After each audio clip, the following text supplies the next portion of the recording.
Ladies and gentleman, ರಾಜ್ಯ ರಾಜಕಾರಣದಲ್ಲಿ ಕಾಂಗ್ರೆಸ್ ಪಕ್ಷದಲ್ಲಿ ಕುರ್ಚಿ ಕಿತ್ತಾಟದ ಒಳ ಜಗಳ, ಬಣ ಜಗಳ ಈಗ ತಾರಕಕ್ಕೆ ಏರಿದೆ.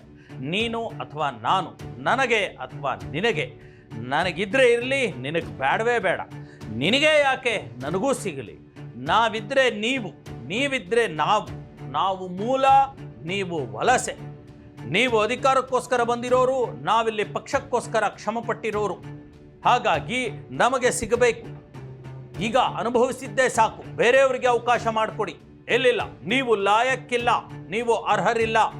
ನಮಗೆ ಆ ಶಕ್ತಿ ಇರ್ತಕ್ಕಂಥದ್ದು ಜನ ಮತ್ತು ಅಹಿಂದ ಸಮುದಾಯ ನಮಗೆ ಆ ಶಕ್ತಿಯನ್ನು ಕೊಟ್ಟಿರ್ತಕ್ಕಂಥದ್ದು, ನಾವೇ ಅಧಿಕಾರ ನಡೆಸೋದಕ್ಕೆ ಸರಿ ಅನ್ನುವಂಥ ಮಾತುಗಳು ಈಗ ಕಾಂಗ್ರೆಸ್ ಪಕ್ಷದಲ್ಲಿ ಒಂದು ರೀತಿಯ ದೊಡ್ಡ ಮಟ್ಟದ ಚರ್ಚೆಯನ್ನು ಮತ್ತು ಕುರ್ಚಿಯ ಕಿತ್ತಾಟವನ್ನು ಹುಟ್ಟು ಹಾಕಿದೆ.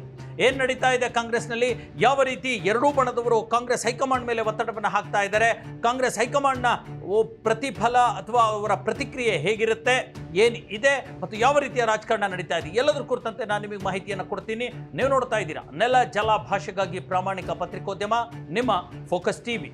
ಇದು ಎಕ್ಸ್ಪ್ಲೈನರ್, ನಾನು ಹಬೀಬ್ ದಂಡಿ.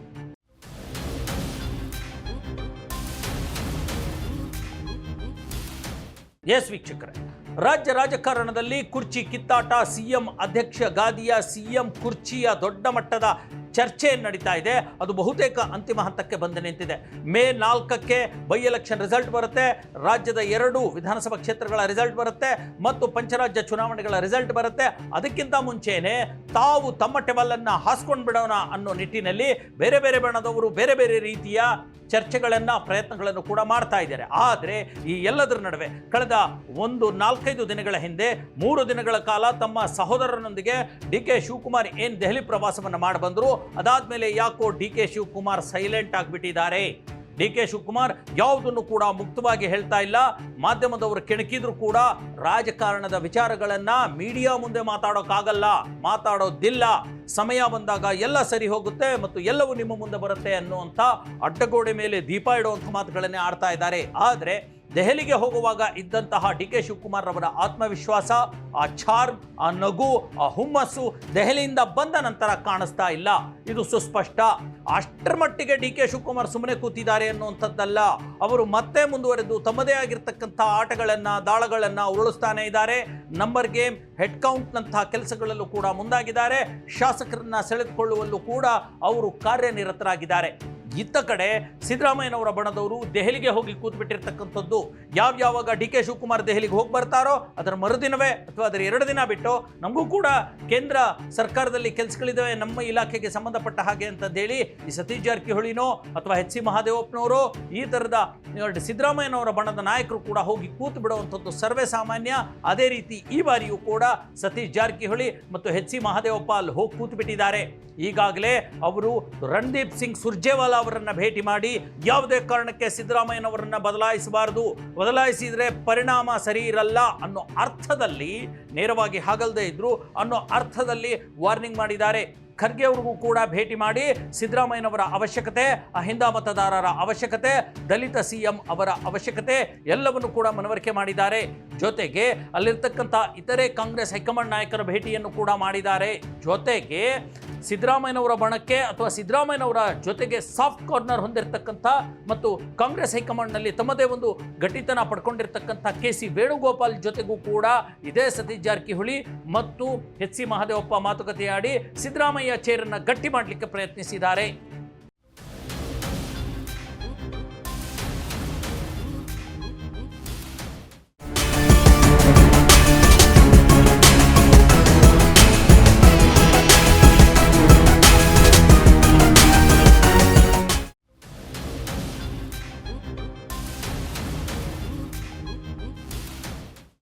ಇವರಿಗೆ ಬೆಂಬಲವಾಗಿ BK ಹರಿಪ್ರಸಾದ್ ಈಗಾಗಲೇ ಬ್ಯಾಟಿಂಗನ್ನು ಹೈಕಮಾಂಡ್ ಮಟ್ಟದಲ್ಲಿ ಮಾಡ್ತಾ ಇರತಕ್ಕಂಥದ್ದು. ಇವೆಲ್ಲವೂ ಕೂಡ ಸೇರಿ ಈಗ ಪಟ್ಟೆ ಹಿಡಿದು ಕೂತಿದ್ದಾರೆ. ಯಾರು? ಸತೀಶ್ ಜಾರಕಿಹೊಳಿ ಮತ್ತು HC ಮಹಾದೇವಪ್ಪ. ಅವ್ರು ಹೋಗಿರ್ತಕ್ಕಂಥದ್ದು ಅಹಿಂದ ಏನು ಸಮಾವೇಶಗಳನ್ನು ಮಾಡಲಿಕ್ಕೆ ಹೊರಟಿದ್ದಾರೆ, ಅಹಿಂದ ವಿಚಾರ ಸಂಕಿರಣಗಳನ್ನು ನಡೆಸಲಿಕ್ಕೆ ಹೊರಟಿದ್ದಾರೆ. ಆ ಮೂಲಕ ಆ ಸಂಕಿರಣಗಳಿಗೆ ರಾಷ್ಟ್ರೀಯ ಅಧ್ಯಕ್ಷರನ್ನ ಅಥವಾ ರಾಷ್ಟ್ರೀಯ ನಾಯಕರನ್ನ ಇನ್ವೈಟ್ ಮಾಡಲಿಕ್ಕೆ ಹೋಗಿದ್ದಾರೆ ಮತ್ತು ಪರ್ಮಿಷನ್ ಕೇಳಲಿಕ್ಕೆ ಹೋಗಿದ್ದಾರೆ ಅನ್ನುವಂಥದ್ದು ಮೇಲ್ನೋಟಕ್ಕೆ. ಆದರೆ ಒಳಮರ್ಮ ಅಂತಂದರೆ ನಾವು ಅಹಿಂದ ಸಮಾವೇಶ ಸಮಾವೇಶಗಳನ್ನು ಮಾಡಲಿಕ್ಕೆ ತಯಾರಾಗಿದ್ದೀವಿ. ಆ ಮೂಲಕ ಅಹಿಂದ ಮತದಾರರನ್ನ ಗಟ್ಟಿಗೊಳಿಸಲಿಕ್ಕೆ, ಬಿಗಿಗೊಳಿಸ್ಕೊಳ್ಳಿಕ್ಕೆ ನಾವೀಗಾಗಲೇ ತಯಾರಿದ್ದೀವಿ ಅನ್ನುವಂಥ ಹೇಳೋದ್ರ ಮೂಲಕ ಕಾಂಗ್ರೆಸ್ ಹೈಕಮಾಂಡ್ಗೆ ಥ್ರೆಟ್ ಕೊಡಲಿಕ್ಕೆ ಹೋಗಿದ್ದಾರಾ ಅನ್ನುವಂಥ ಪ್ರಶ್ನೆ. ಯಾಕಂದ್ರೆ ಈಗಾಗಲೇ ಇದೇ ಪರಿಸ್ಥಿತಿ 2004-05ರಲ್ಲಿ JDSನಲ್ಲೂ ಕೂಡ ಉದ್ಭವಿಸಿತ್ತು. ಪಕ್ಷ ಬಿಟ್ಟು ಅವರು ಅಹಿಂದ ಸಮಾವೇಶಗಳನ್ನು ಸಿದ್ದರಾಮಯ್ಯ ಅಂಡ್ ಟೀಮ್ ಮಾಡಿತ್ತು ಮತ್ತು ಅವರನ್ನ ಪಕ್ಷದಿಂದ ಉಚ್ಚಾಟನೆ ಮಾಡಿದ್ರು. ಅದಾದ ನಂತರ JDS ಹೆಚ್ಚು ಸ್ಥಾನಗಳನ್ನು ಗೆಲ್ಲಲೇ ಇಲ್ಲ ಅಲ್ವಾ. ಕೇವಲ ಅದೃಷ್ಟದಿಂದ ಅವರು ಮುಖ್ಯಮಂತ್ರಿಗಳಾಗಿರ್ತಕ್ಕಂಥದ್ದು HD ಕುಮಾರಸ್ವಾಮಿ, ಬೇರೆ ಬೇರೆ ಆಪರೇಷನ್ ಕಮಲ, ಬೇರೆ ಬೇರೆ ರೀತಿಯ ಬೆಳವಣಿಗೆಗಳಿಂದ ಅಲ್ವಾ ಬಹುಮತ ಗೆದ್ದು. ಯಾಕಂದ್ರೆ ಸಿದ್ದರಾಮಯ್ಯನವರು 2004ರಲ್ಲಿ ಅಧ್ಯಕ್ಷರಾಗಿದ್ದಾಗ ನಡೆದಿರ್ತಕ್ಕಂಥ ಚುನಾವಣೆಯಲ್ಲಿ 59 ಸೀಟುಗಳನ್ನು ಗೆದ್ದಿತ್ತು.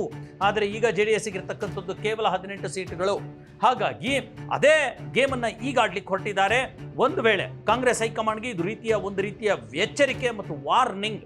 ನೀವು ಒಂದು ವೇಳೆ ಸಿದ್ದರಾಮಯ್ಯನವ್ರನ್ನ ಬದಲಿಸಿದ್ದೇ ಆದರೆ ನಾವು ನಮ್ಮದೇ ಆಗಿರ್ತಕ್ಕಂಥ ಒಂದು ಟೀಮನ್ನು ಕಟ್ಟಿಕೊಂಡು ನಮ್ಮ ಹಿರಿಯ ನಾಯಕ ಸಿದ್ದರಾಮಯ್ಯನವರ ನೇತೃತ್ವದಲ್ಲಿ ದೊಡ್ಡ ಮಟ್ಟದ ಸಮಾವೇಶಗಳನ್ನು ಮಾಡೋದ್ರ ಮೂಲಕ ಕಾಂಗ್ರೆಸ್ಗೆ ಥ್ರೆಟ್ ಆಗುವಂಥ ಎಲ್ಲ ಸಾಧ್ಯತೆಗಳು ಕೂಡ ಇವೆ ಅನ್ನುವಂಥದ್ದನ್ನು ಕನ್ವಿನ್ಸ್ ಮಾಡಲಿಕ್ಕೆ ಹೋಗಿದ್ದಾರೆ. ಹಾಗಾಗಿ HC ಮಹದೇವಪ್ಪ ಮತ್ತು ಸತೀಶ್ ಜಾರಕಿಹೊಳಿ ಅವರ ಈ ಒಂದು ನಡೆ ನುಡಿ ಇದೆಯಲ್ಲ, ಇದು ದೊಡ್ಡ ಮಟ್ಟದ ವಾರ್ನಿಂಗ್ ಆಗಿ ಕಾಂಗ್ರೆಸ್ ಹೈಕಮಾಂಡ್ಗೆ ಈಗ ತಟ್ಟಿರ್ತಕ್ಕಂಥದ್ದು. ಜೊತೆಗೆ ಮೇ 4ರ ರಿಸಲ್ಟ್ ನಂತರ ದೆಹಲಿಗೆ ಹೋಗೋಕೆ ಈಗಾಗಲೇ DK ಬ್ರದರ್ಸ್ ಅಂಡ್ ಟೀಮ್ ಕೂಡ ರೆಡಿ ಆಗಿಬಿಟ್ಟಿದೆ ಅನ್ನುವಂಥದ್ದು.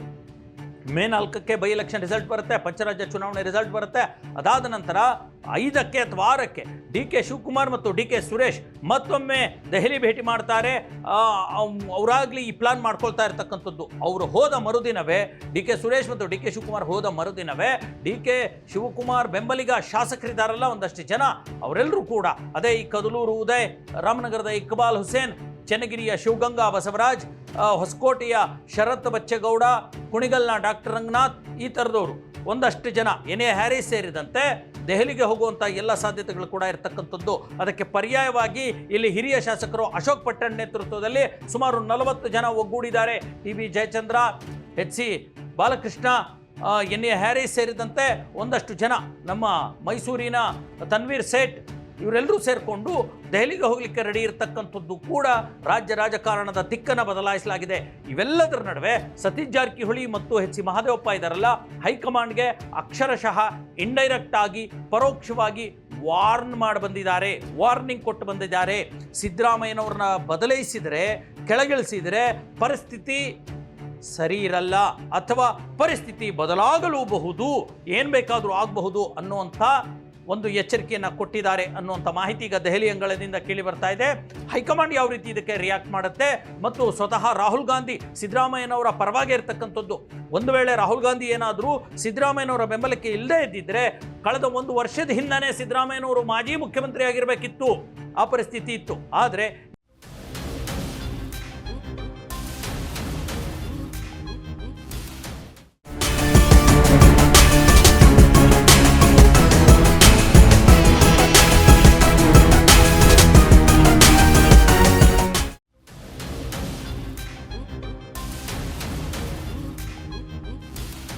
ಈಗಲೂ ಕೂಡ ರಾಹುಲ್ ಗಾಂಧಿ ಸಿದ್ದರಾಮಯ್ಯನವರ ಬೆಲ್ಲಿಗೆ ನಿಲ್ತಾರಾ? DK ಶಿವಕುಮಾರ್ ಅವರ ಮೂಲ ಕಾಂಗ್ರೆಸ್ಸಿಗರ ಒಂದು ದಾಳಕ್ಕೆ ಮಣೆ ಹಾಕ್ತಾರಾ?